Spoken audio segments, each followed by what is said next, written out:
மயிலாடுதுறை வங்கியில் நகை அடகு வைத்து மோசடியில் ஈடுபட்ட நகை மதிப்பீட்டாளர் கைது செய்யப்பட்டுள்ளார். 5 ஆண்டுகளாக நடந்து வந்த மோசடி அம்பலமானது எப்படி? மயிலாடுதுறை கச்சேரி சாலையில் உள்ள பேங்க் ஆஃப் இந்தியா வங்கியில் நகை கடனுக்காக பெறப்பட்ட நகைகள் போலியானவை என தணிக்கையின் போது கண்டறியப்பட்டது. அந்த வங்கியில் நகை மதிப்பீட்டாளராக பணிபுரிந்த ஜீவானந்தம் என்பவர் 15 வாடிக்கையாளர்களின் பெயரில் 21 நகை பைகளில் போலி நகைகளை அடகு வைத்து வாடிக்கையாளர் பெயரில் அடகு கடன் பெற்று 50 லட்சம் ரூபாய் பண மோசடியில் ஈடுபட்டது கண்டுபிடிக்கப்பட்டது. இதுகுறித்து வங்கி மேலாளர் தினேஷ் அளித்த புகாரின் பேரில் மயிலாடுதுறை மாவட்ட குற்றப்பிரிவு போலீசார் வங்கியின் நகை மதிப்பீட்டாளர் ஜீவானந்தத்தின் மீது 5 பிரிவுகளின் கீழ் வழக்கு பதிவு செய்து அவரை விசாரித்தனர். விசாரணையில் ஜீவானந்தம் நகை மோசடி செய்து பணத்தை அபகரித்தது எப்படி என்பது குறித்த தகவல் வெளியாகியுள்ளது. ஜீவானந்தம் கச்சேரி சாலையில் உள்ள பேங்க் ஆஃப் இந்தியா வங்கியில் நகை மதிப்பீட்டாளராக பணியாற்றி வந்துள்ளார். வங்கியில் நகைக்கடன் பெற வரும் நபர்களது நகைகளை வாங்கி அவற்றின் தரம் குறித்து அவர் அளிக்கும் பியூரிட்டி சர்டிபிகேட் அடிப்படையில் நகைக்கடன் வழங்கப்படும்.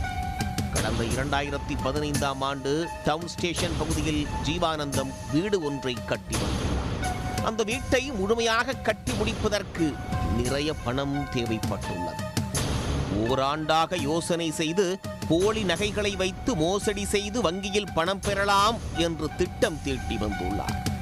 கடந்த 2016ஆம் ஆண்டு போலி நகைகளை இவரே தனக்கு தெரிந்த பொற்கொள்ளர் மூலம் தயார் செய்திருக்கிறார்.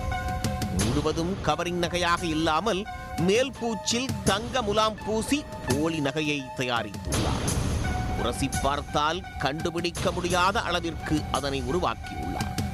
வங்கிகளில் அடகு வைக்கும் போது நகைகளை உரசி பார்த்துதான் பியூரிட்டியை சோதிப்பதாலும் அவரே நகை மதிப்பீட்டாளர் என்பதாலும் போலி நகையை அடகு வைப்பது சுலபமாக இருந்துள்ளது.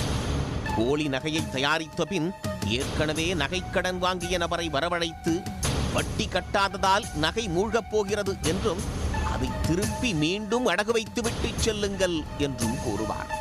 அந்த வாடிக்கையாளரும் வங்கிக்கு சென்று ஜீவானந்தம் சொல்வதைப் போல புதிய நகைக்கடனுக்காக விண்ணப்பம், பணத்தை எடுப்பதற்கான செல்லான் பேப்பர் என அனைத்திலும் கையொப்பம் போட்டு கொடுத்து விட்டு சென்று விடுவார்கள்.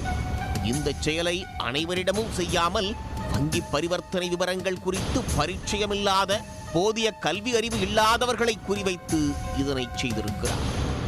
வாடிக்கையாளர் வங்கியை விட்டு சென்றதும் ஜீவானந்தம் தயாராக வைத்திருந்த போலி நகைகளை எடுத்து கையொப்பமிட்டவர்கள் பெயரில் அடகு வைத்து விடுவார். பின்னர் பணம் பெறும் செலானை கவுண்டரில் கொடுத்து பணத்தை பெற்றுக் கொள்வதை வாடிக்கையாக வைத்திருந்துள்ளார்.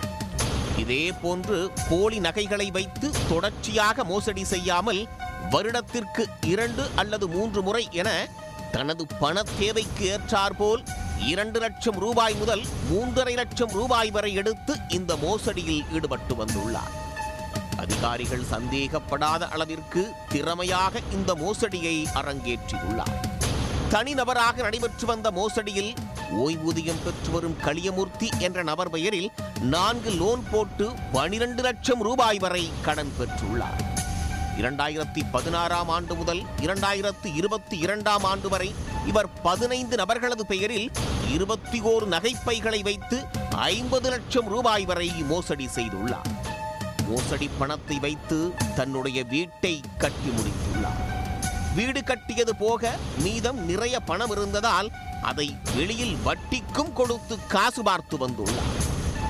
போலி நகையை வைத்து பெற்ற கடனுக்கு முறையாக வட்டி கட்டி விடுவதும், வங்கியில் வழக்கமான தணிக்கை நடைபெறும் போது போலி நகைகளை பணம் கட்டி திருப்பி விடுவதும், தணிக்கை முடிந்த பின்பு மீண்டும் அடகு வைப்பதுமாக இருந்து வந்துள்ளார்.